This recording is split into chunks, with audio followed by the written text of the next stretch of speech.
সম্প্রতি সোশ্যাল সাইটে একটা ছবি দেখেছি, যে ছবিতে দেখা যাচ্ছে যে মির্জা ফখরুলের সমাবেশে জেলা বিএনপির নেতাকর্মীরা কেউ অংশ নেয়নি। চেয়ার টেবিলগুলো ফাঁকা হয়ে আছে, মাঠ একদম ফাঁকা। এটা হতেই পারে, কারণ সম্প্রতি মির্জা ফখরুল ইসলাম আলমগীর একটা বক্তব্য দিয়েছেন, যেটা দেওয়ার পরে ব্যাপক প্রতিক্রিয়া হয়েছে। নেগেটিভ প্রতিক্রিয়াটা বেশি হয়েছে, কারণ হচ্ছে যে এমন বক্তব্য আসলে কেউই তার কাছে প্রত্যাশা করেনি। বক্তব্যটা ছিল মূলত বিএনপির একটা রাজনৈতিক কৌশল, কিংবা আহ, মির্জা ফখরুলের সত্যিকারেরই আওয়ামী লীগের প্রতি উদার রাজনৈতিক মনোভাবের কারণেই হয়েছে। তিনি বলেছেন যে আওয়ামী লীগের সকল মামলা, আওয়ামী লীগের বিরুদ্ধে সব মামলা তিনি তুলে নেবেন তার দল ক্ষমতায় গেলে। তো এই কথাটা দল নিঃসন্দেহে দল এটা সিদ্ধান্ত নিয়েছে। তারেক রহমান নিঃসন্দেহে এটা সিদ্ধান্ত নিয়েছেন, কারণ যদি না নিয়ে থাকতেন তাহলে মির্জা ফখরুল এমন কথা বলার কথা নয়।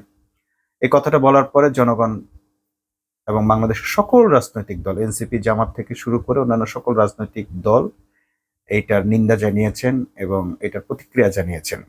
যে একটি দলের এত বড় অপরাধ, ফ্যাসিবাদী শাসন প্রতিষ্ঠার পর কিভাবে মির্জা ফখরুল এমন উদারতা দেখান। অন্যদিকে আরো অনেকেরই সন্দেহ হচ্ছে যে ওবায়দুল কাদেরও ঠাট্টার ছলেই বলছিলেন যে পালাবো না, পালিয়ে আর যাবো কোথায়, প্রয়োজনে ঠাকুরগাঁর বাড়িতে যাব মির্জা ফখরুলের, কি ফখরুল সাহেব জায়গা দেবেন না? এরকম একটা ভিডিও আওয়ামী লীগের আমলে আমরা ভাইরাল হতে দেখেছি। তো এটা ঠিক যে রাজনৈতিক দলগুলোর ভেতরে মানে সামনাসামনি বা প্রকাশ্যে যে ধরনের রেটরিক কথাবার্তা হয় বা প্রতিদ্বন্দ্বিতা আমরা লক্ষ্য করি, ভেতরে ঠিক একই রকম সম্পর্ক থাকে না। চা পানের মতো সম্পর্ক থাকে, একসঙ্গে গাল গল্প করার সম্পর্কও থাকে, কিন্তু সেটি রাজনৈতিক দলের সঙ্গে থাকে। রাজনৈতিক দল পরস্পর পরস্পর বিরোধী কথা বলবেন, আবার একসঙ্গে চা খাবেন।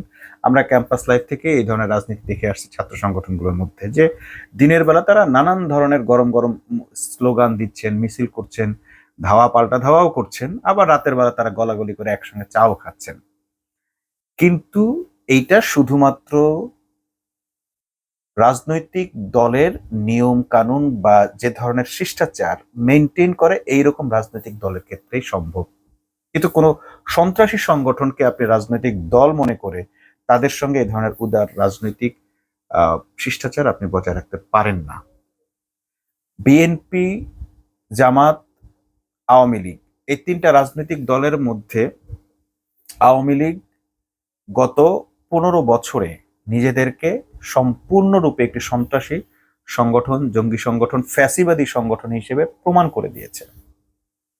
এই যে বললাম উদার রাজনৈতিক চিন্তা বা উদার দৃষ্টিভঙ্গি, সত্যি এটা থাকা বাঞ্ছনীয় রাজনৈতিক দলগুলোর মধ্যে। কিন্তু আমরা দেখলাম কি, আওয়ামী লীগ যখন ক্ষমতায় আসলো, প্রথমে জামাতকে, তারপরে বিএনপিকে এবং পরবর্তীতে বিএনপি জামাত উভয়কে এমন ভাবে ধবল ধোলাই করেছে যে তাদের আর অস্তিত্বই বাংলাদেশে রাখার তাদের কোনো প্ল্যান ছিল না, যে থাকতেই দিবে না, বাংলাদেশেই রাখবে না।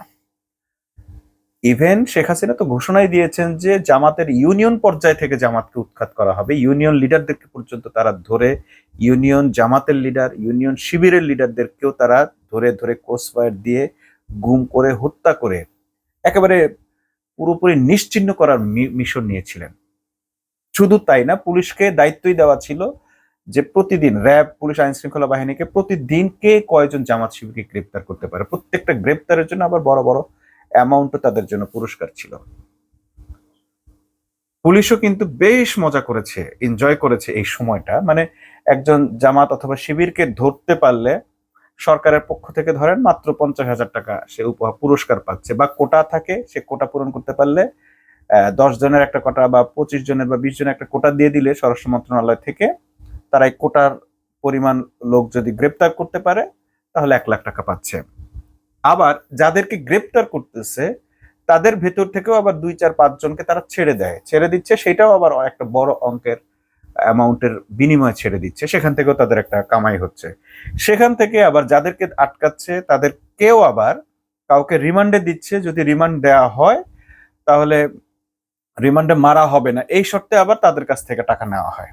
আবার রিমান্ডে মারা হচ্ছে, রিমান্ডে নিচ্ছে, যাই কিছু হচ্ছে, ক্রস ফায়ার দেওয়া হবে না, ক্রস ফায়ার বাঁচার জন্য আবার টাকা নেওয়া হয়। মানে ধাপে ধাপে ক্রাইটেরিয়া করে, ক্যাটাগরি করে প্রত্যেকটা লোকের কাছ থেকে এইভাবে হিউজ পরিমাণ টাকা পুলিশও কিন্তু এনজয় করেছে। হ্যাঁ, এই বেটার ভাগ আবার মন্ত্রীদেরকে দিয়েছে, আহ, আওয়ামী লীগের বিভিন্ন পর্যায়ের নেতাদেরকে দিয়েছে। তো এই যে নিষ্পেষণ নির্যাতনটা চালিয়েছে, এটি আসলে কোনো রাজনৈতিক দলের বৈশিষ্ট্য নয়। আমরা সম্প্রতি দেখলাম যে র্যাবের জিয়াউল আহসান কিভাবে মানুষকে হত্যা করে, প্রায় 200-র বেশি মানুষ তার হাতেই সে নিজে হত্যা করে পানিতে ডুবিয়েছে, পেট চিরে ফেলে দিয়েছে। তো এটাকে তো আপনি রাজনীতি বলতে পারেন না। এইটা এক ধরনের সন্ত্রাসবাদী সংগঠনের কাজ, এবং এই কাজগুলো আওয়ামী লীগ করেছে। এখন আপনি যদি কাউকে ক্ষমা করতে চান, আপনি বলতে পারেন যে যে দলের লোকই হোক, যদি সে নিরপরাধী হয়, যদি তার কোনো অপরাধের রেকর্ড না থাকে, দেন সে রাজনীতিতে ফিরে আসতে পারে, যে কোনো রাজনীতি করতে পারে, সে আমাদের জনসমাজে চলতে পারে, তার জন্য কোনো বিধিনিষেধ নেই। কিন্তু আওয়ামী লীগকে আপনি ক্ষমা করে দিবেন? যেই আওয়ামী লীগ ফ্যাসিবাদ প্রতিষ্ঠিত করেছিল, যে আওয়ামী লীগ মানুষকে মানুষ মনে করেনি, রাস্তাঘাটে দিনে রাতে প্রকাশ্যে হত্যা করেছে, চোখ উপড়ে পা কেটে ফেলে দিয়ে, এমন কোন নির্মমতা নাই যেটা তারা করেনি, হত্যা করেছে, সেই আওয়ামী লীগকে আপনি মামলা তুলে নেবেন, ক্ষমা করে দিবেন? এই ধরনের কথা বলা, মানে এটা তো আসলে সাধারণ মানুষের সাথে সম্পূর্ণ বেইমানি। সেই বেইমানির সাজাই হয়তো এটা যে মির্জা ফখরুলকে মানুষ বয়কট করতে শুরু করেছে, এবং প্রত্যেকটা রাজনৈতিক দল তার এই বক্তব্যে নিন্দা জানিয়েছে। এখন এই যে তিনি এই কথাটা বললেন, রাজনৈতিক শিষ্টাচারের মানে বহিঃপ্রকাশ দেখাতে গেলেন, আওয়ামী লীগকে বললেন, এতে ক্ষতিটা কি হয়েছে? আওয়ামী লীগ যে প্রশ্রয় পেয়েছে তা না, তিনি বিএনপির সন্ত্রাসীদেরকেও একটা ইঙ্গিত দিয়েছেন। মানে ঠিক শুনতে কেমন লাগে যে বিএনপির সন্ত্রাসী, আসলে হয় কি, আমরা এটা রাজনৈতিক ভাবে এটা বলি, কিন্তু আসলে সন্ত্রাসীদের কোনো দল নেই। তারা যখন যার উপর ভর করে সুবিধা করতে পারে, ঠিক তার উপর ভর করে। আওয়ামী লীগের সন্ত্রাসীরাই এখন বিএনপির সন্ত্রাসী হিসেবে তারা কাজ চালিয়ে যাচ্ছে, বিএনপির সাথে নেগোশিয়েট করে বা বিএনপির হয়ে কাজ করে বা বিএনপির সাথে যোগ দিয়ে তারা তাদের কাজ হলো সন্ত্রাসী করা। তার সন্ত্রাসী করে বেড়াচ্ছে, কিন্তু শুধু স্লোগান বদলেছে বা ব্যানারটা বদলেছে। তো এখন এটা আপনি কি বিএনপির সন্ত্রাসী বলবেন? যেহেতু বিএনপির ব্যানার ইউজ করছে তাই বিএনপির সন্ত্রাসী বলতে পারেন, বাট আসলে এরা সন্ত্রাসী, এদের মূল পরিচয় সন্ত্রাসী। এখন ব্যানারটা যখন তখন তারা বদলাতে পারে। তো কথা হচ্ছে যে আমার রাজনৈতিক দল এই ধরনের সন্ত্রাসীদেরকে আমার দলে জায়গা দেবে কিনা। সবচেয়ে বড় স্ট্যান্ড হচ্ছে রাজনৈতিক দলের এখানে। মির্জা ফখরুল বা বিএনপির অনেক লোককে দেখেছি, একেবারে ইউনিয়ন পর্যায়ে, গ্রাম পর্যায়ে যারা ভোট চাইতে গেছেন, তারাও আওয়ামী লীগের ভোট আকৃষ্ট করার জন্য আওয়ামী লীগকে বিভিন্ন ধরনের অফার দিচ্ছেন। আওয়ামী লীগকে দিচ্ছেন মানে সেই খুনিকে দিচ্ছেন, যে খুনিরা 5ই আগস্টের জুলাই বিপ্লবে বা 5ই আগস্টের সে বিপ্লবে 2000-এর মতো কিশোর, শিশু এবং ছাত্র জনতাকে হত্যা করেছে, কয়েক হাজার শিক্ষার্থীকে পঙ্গু করেছে। শুধু পঙ্গু করেছে তা না, তাদেরকে গুলি করে সাধারণ চিকিৎসা সুবিধাটা পর্যন্ত নিতে দেয়নি। এর আগে আমরা আওয়ামী লীগের কাছে দেখেছি যে মানে উন্ডেড করে, গুলি করে তারাই আবার হাসপাতালে নিয়ে যেত, পুলিশকে দেখেছি এটা করতে। কিন্তু এইবার সম্পূর্ণ ভিন্ন, হাসপাতালগুলোতে পর্যন্ত তাদেরকে এন্ট্রি করতে দেয়নি, অর্থাৎ তাদেরকে কষ্ট দিয়ে মারবে। আবার কষ্ট দিয়ে মেরেছে, শুধু তাই না, আবার পুড়িয়েও মেরেছে। তো এই যে আওয়ামী লীগের যে সংস্কৃতি আমরা দেখলাম, এটাকে যদি আমরা রাজনৈতিক দল হিসেবে এখনো রিকগনাইজ করি বা বিবেচনা করি, কনসিডার করি, দেন বাংলাদেশকে তাহলে বলতে হবে যে সন্ত্রাসী কার্যকলাপও একটি রাজনৈতিক কর্মসূচি। ক্ষমতায় টিকে থাকার জন্য যদি কেউ এই ধরনের কাজ করে, সেটাকে আমাদের বৈধতা দিতে হবে। তো মির্জা ফখরুল যে কথাটা বলেছিলেন, বক্তব্যটা দিয়েছিলেন, তার এই বক্তব্যটা আসলে জাতি ভালোভাবে নেয়নি। কোনো সন্ত্রাসী কার্যকলাপকে ক্ষমা করে দেওয়ার প্রশ্নই আসে না। হ্যাঁ, যদি কোনো নিরপরাধ ব্যক্তির বিরুদ্ধে মামলা হয়ে থাকে, আদালত সে মামলাটা খারিজ করে দিতে পারে, সেটা আলাদা আদালতের ব্যাপার, সেটা তো মির্জা ফখরুলের ব্যাপার নয়, সেটা তো রাজনৈতিক সিদ্ধান্তের ব্যাপার নয়। আর বিএনপি, হ্যাঁ এটা ঠিক আছে যে বিএনপি ব্যাপক মামলা বাণিজ্য করেছে নিরীহ মানুষদের বিরুদ্ধে, বা অপরাধী নয় বা প্রতিপক্ষ, আওয়ামী লীগ নয় কিন্তু কোনো কারণে তার প্রতিপক্ষ এমন লোকদের বিরুদ্ধেও মামলা দিয়েছে। মামলা দিয়ে এবার বলতেছে যে মামলায় তোমার নাম আসছে, তো চার্জশিট থেকে তোমার নাম বাদ দিব যদি তুমি এত টাকা দাও। টাকা দিয়েছে, এগুলো সব ফোন রেকর্ড আছে। টাকা দিলে মামলা থেকে রেহাই দিয়েছে, আবার মামলা দিয়েছে, চার্জশিটেও নাম গেছে, এরপরে জামিন করানোর জন্য আবার টাকা নিয়েছে। তো এইভাবে বিশাল অঙ্কের একটা বাণিজ্য বিএনপি কিন্তু ইতোমধ্যে করে ফেলেছে, স্থানীয় নেতারা করেছে, কেন্দ্রীয় নেতারা তার ভাগ নিয়েছে, করে মোটামুটি তাদের ব্যবসা পরিপূর্ণ। এখন তারা অফার দিচ্ছে যে তোমাদের বাকি যে মামলাগুলো আছে সেগুলো আমরা তুলে নেব, আর কারণ মামলা থাকবে না। তো এটা এই কারণে যাতে আওয়ামী লীগের লোকেরা তাদেরকে ভোট দেয়। প্রশ্ন হচ্ছে, এই অফার দেওয়ার পর মির্জা ফখরুলকে বা বিএনপিকে কারা ভোট দিবে? মামলা হয়েছে এমন আওয়ামী লীগের লোক সংখ্যা কত? সব মিলে 10,000 হবে? হবে না। তাহলে 10,000 লোকের ভোট দিয়ে আপনি করবেন কি? বা আমি ধরে নিলাম আপনি 1 লাখ লোকের বিরুদ্ধেই মামলা দিয়েছেন, অত তো দেন নাই, ধরেই নিলাম। তো সে 1 লাখ লোকের ভোট দিয়েই বা আপনি করবেন কি? সারা দেশে 1 লাখ ভোটের মর্যাদা মূল্য কতটুকু? 1-2 হাজার প্রত্যেকটা মানে আসনে কত কত ভোট করে পাবেন? আপনার 1,000-এরও তো কম। তাহলে আপনি এই ভোটকে আকৃষ্ট করার জন্য এই যে বক্তব্যটা দিয়ে সন্ত্রাসীদের প্রশ্রয় দিলেন, এটা কেন দিবেন? আচ্ছা, তারপরে বাকি যারা আছে আওয়ামী লীগের ভোটার, খুব খেয়াল করে শুনবেন যে আওয়ামী লীগের ভোটার যারা, আওয়ামী লীগের সমর্থক যারা, প্রত্যেকটা দলের ভেতর কিছু লোক থাকে যারা দলকে পছন্দ করে, সমর্থন করে নানা কারণে। যেমন আওয়ামী লীগের কেউ আত্মীয় আছে যে অমুক আমাদের আত্মীয়, ঠিক আছে আমরা আওয়ামী লীগ করি, কিন্তু সে একেবারে ভদ্রনিপাত ভদ্রলোক, সৎভাবে চলাফেরা করে, সে আওয়ামী লীগের কোনো মিছিল মিটিং এ যায় না, কিছুই করে, জাস্ট ভোটটা দেওয়ার সময় ভোট দেয়। আমার চোখে দেখা একটা কাহিনী দেখেছি যে একটা রিক্সাওয়ালাকে আওয়ামী লীগের মিছিল যাওয়ার সময় সে মিছিলে জয় বাংলা জয় বঙ্গবন্ধু স্লোগান দিতে দিতে যাচ্ছিল, এবং সেই মিছিলটা ওই তাদের মিছিলের মাঝখানে রিক্সাটা পড়েছে বলে, এটা দয়াগঞ্জ ব্রিজের ঘটনা, ঢাকার দয়াগঞ্জ ব্রিজে একদম ব্রিজ থেকে রিক্সাটা ফেলে দিছে। তো আমরা স্টুডেন্ট ছিলাম যে কয়েকজন, তারা আবার গিয়ে তার রিক্সাটা উপরে তুলে দিছে অনেক কষ্ট টষ্ট করে, অনেকগুলো স্টুডেন্ট মিলে। দেওয়ার পরে জিজ্ঞেস করলাম যে চাচা কাদের মিছিল গেছে দেখছেন? হ্যাঁ। কাদের মিছিল? আওয়ামী লীগের মিছিল গেছে। আপনি কোন দল করেন? আমি বঙ্গবন্ধুর দল করি। ভোট দিবেন কারে? বঙ্গবন্ধুরে। মানে এই যে তার রিক্সাটা ফেলেও দিয়েছে, তারপরে সে বঙ্গবন্ধুরই দল করে, বঙ্গবন্ধুকে সে ভোট দিবে। এর বহু আগের গল্প। তো সেখানে দেখেন, এই যে লোক কিন্তু এখন আওয়ামী লীগ চেনে না, বা আওয়ামী লীগ যে এত কিছু করে, খারাপ কিছু করে, এটা সে জানে। জানার পরে সে বঙ্গবন্ধু ভক্ত। এরকম কিছু লোক আছে যারা আওয়ামী লীগ করে। আজকাল কিন্তু এই ভক্তের শ্রেণীর আর দিন নেই। এখন মানুষের চোখ অনেক শার্প, মানুষের চোখ খুলে গেছে, মানুষ এখন অনেক কিছু বিবেচনা করে। যারা ধরেন এই যে রিক্সাওয়ালার এই ঘটনাটা ঘটেছে, ঘটার পর সে তখন বলেছে, কিন্তু তার সঙ্গে যখন এরপরে আরেকটি ঘটনা ঘটবে এবং সেই কাজটা যখন আওয়ামী লীগ করবে, তার সাথে কোনো দুর্ব্যবহার করবে, সে দ্বিতীয়বার চিন্তা করবে কেন আমি আওয়ামী লীগকে ভোট দিব, আওয়ামী লীগকে ভোট দিয়ে আমার লাভটা কি?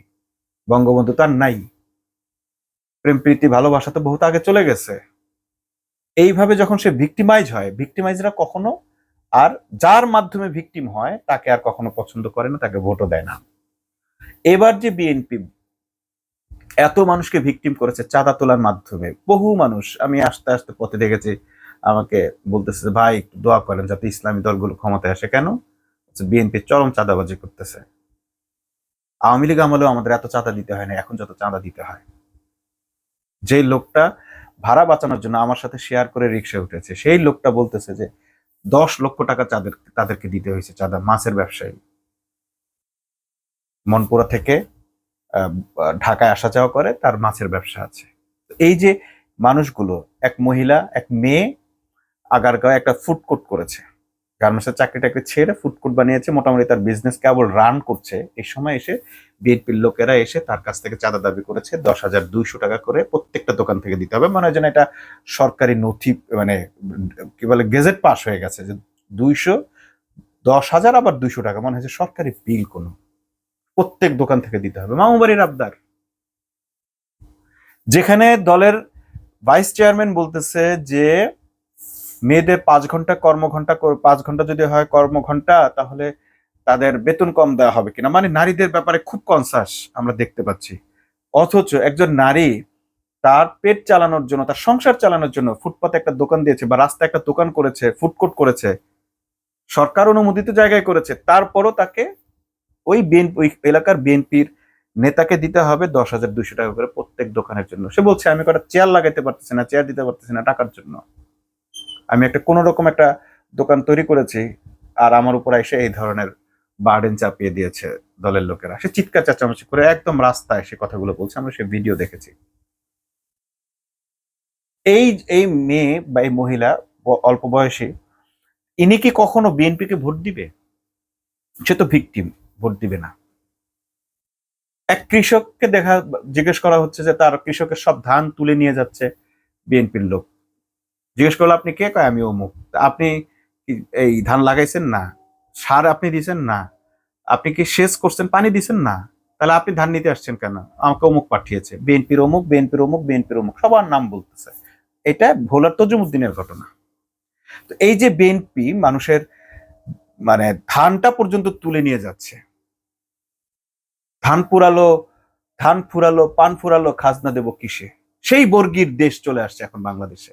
সেই বর্গীর অত্যাচার শুরু হয়ে গেছে বাংলাদেশে। কেউ সবজির দোকান করতে পারছে না, তার সবজির দোকান ভেঙে দিচ্ছে, সবজি কেড়ে নিচ্ছে, সবজির ভ্যান কেড়ে নিচ্ছে, কারো ফুডকোর্ট কেড়ে নিচ্ছে চাঁদা দিতে না পারলে, কারো ধান কেড়ে নিচ্ছে।